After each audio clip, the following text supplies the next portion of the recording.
Lake Baringo is one of the two freshwater lakes in the Great Rift that host rare magical gems right within it. It is here that 7 magnificent lush green islands store, spewing unsullied splendor. The beauty of Baringo and her surrounds is legendary spectacular sunsets and a dazzling array of colorful bird life.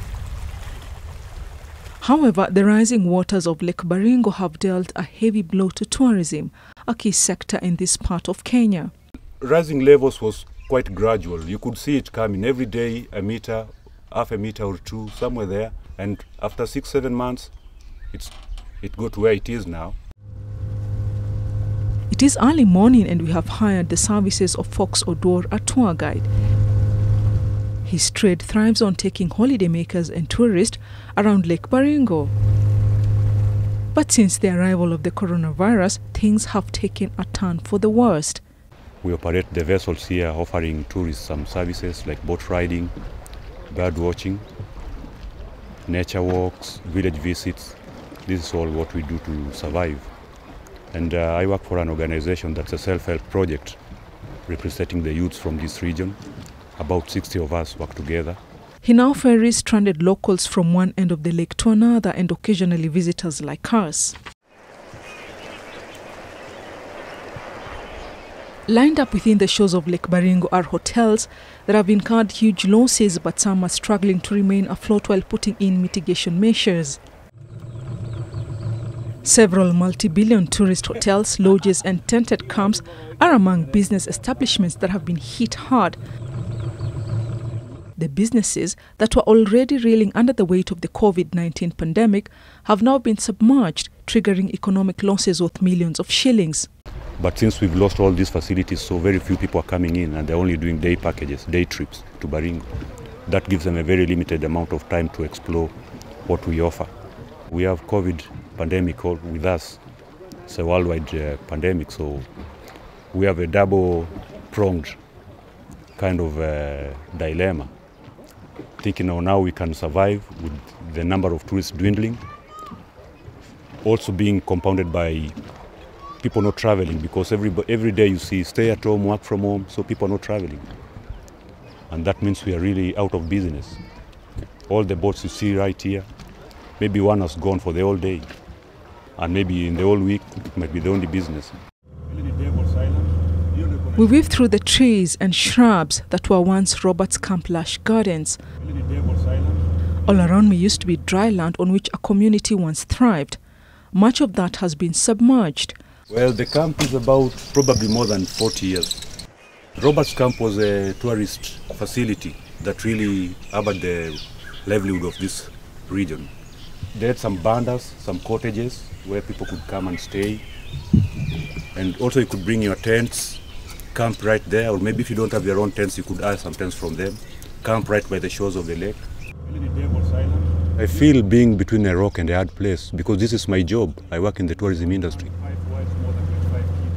COVID is there, nobody's traveling, the facilities are destroyed. We could depend on the domestic tourism, which also gives us a big chunk of survival. The only tourists we're getting now is only, we can say, reporters coming to see what's going on, maybe some NGOs coming to see what they can assist. The surging waters of Lake Baringo have also affected Tumbili Cliff Lodge on the shores of the lake. The road that led to Tumbili Cliff Lodge was cut off by floods and cannot be used. For now, tourists have to use a boat to get to the hotel. But one thing good, the hotel was not affected, by the way. No rooms in the water. All rooms are safe. The hotel, which has been in operation since 2013, relied on international tourists.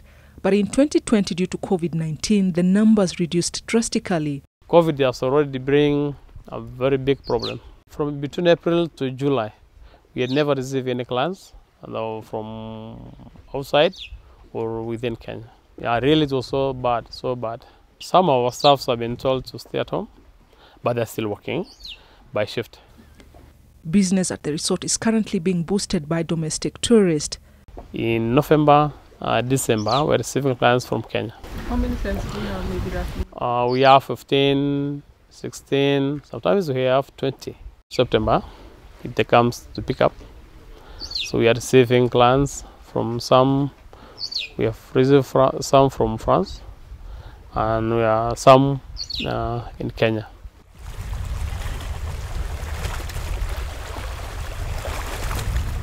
Naogopa labda tu ikinyesha zaidi na utakuwa affected. So we are still worried. One of the most affected tourism destination is the multi-billion shilling island camp. The small, exclusive and remote lodge in Kokwa Island was built on a hill, offering an ideal escape. Access to island camp is only granted by boat. There used to be 28 ensuite tents made up of twins, doubles and triples.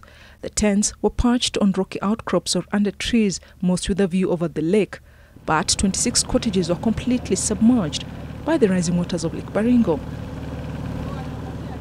Island Camp Baringo is one of the oldest tourist resorts within Lake Baringo. Currently, I'm standing at what used to be a cottage, but now it's completely destroyed. The remaining rooms are secure and far from floods. The lodge has lost revenues amounting to millions of shillings. Kenya's tourism industry contributes 10% of economic output and employs over 2 million people. Some of our parents used to work in the hotels there, so they now have to depend on us. Some of us had to change our tack, go into fishing just to survive. If we all go in there, then we are going to plunder all the fish, and then nothing is going to be of Kambe Samaki, hence the name. You know, it's a fishing village. Hizi mahoteli zimeisha. County waongee na jamii, community as a whole, wapanue hii mji kuwe kubwa, wapeane nafasi kwa mahoteli. Kisha mahoteli mpya zijengwe, investors waje, watujengee mahoteli kubwa kubwa hapa. Pia hiyo area ya kurudisha hiyo employment irudi kwa wananchi wa hapa. Before the pandemic, Kenya was expecting a modest pump in tourism revenue. Instead, the tourism sector lost close to 1 billion shillings in revenue between January and October of last year, when the number of foreign visitors plunged by 2/3 due to COVID-19, official data shows. Many locals fear what will become of their community if the sector does not pick back up soon. Yeah, we just have that uncertainty. You never know what's going to happen tomorrow. You are here today, maybe tomorrow the lake will be on the other side. You have a small plot right by the shoreline. It's going to be taken away. That's all your investment. So you never know. Well, disappointed, of course, demoralized, but I don't count myself unfortunate because I'm still alive and I know time and chance happens to all.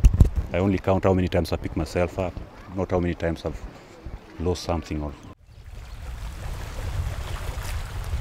But with the uncertainty of the coronavirus situation globally, some are choosing to hold on until things go back to business as usual.